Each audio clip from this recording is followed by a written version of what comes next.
DaVinci Resolve Quick Tip. If you want to get rid of all of the silences in your video clip really fast and easy, here's how you can do it. In DaVinci Resolve here, I've got a clip in my timeline. We've got a lot of blank spaces and I don't want to take all that out manually, so Resolve can do that for us.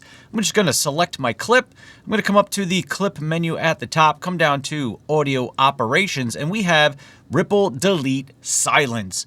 So I'm going to click on that, and then we're going to get this little window right here, remove silence. And you can see down here on the clip itself, the red areas are all of the things that are going to get removed. Now, I recommend that you do make some changes to this because if we zoom in a little bit here, a lot of times you might find that it's going to clip off some of the beginning or end of the audio. So if I just reset all these guys right here, just double clicking them, resetting them, if I zoom in even a little further, we can see we're clipping off some of the audio there, and I don't really want to do that.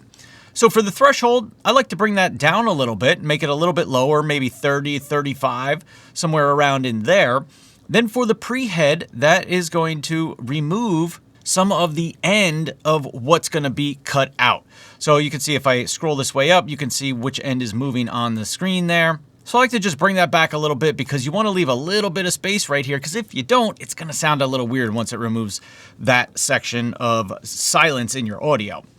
And then the post tail is in the beginning of the part that it's going to cut to delete out the silences, and I like to bring that in a little bit too. Now you can put in a minimum amount of frames if you want, so that way if you have spaces that are smaller, maybe you want to actually leave that in there because it's a little more natural when you're talking, you can adjust those number of frames however you might like. So I'm just going to reset it. I'm going to leave it at 30 frames for now.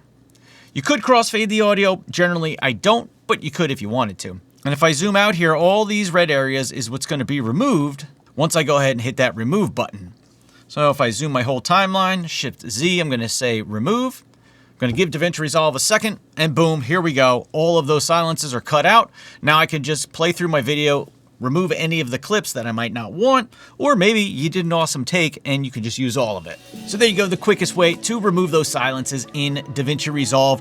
Don't waste your time. Use some of these great tools here in Resolve to help speed up your workflow. My name's Jason. I help you learn DaVinci Resolve so you can edit with confidence, and I help you make your audio awesome because I'm an audio guy. Thanks so much for watching. I'll see you in the next video. Peace.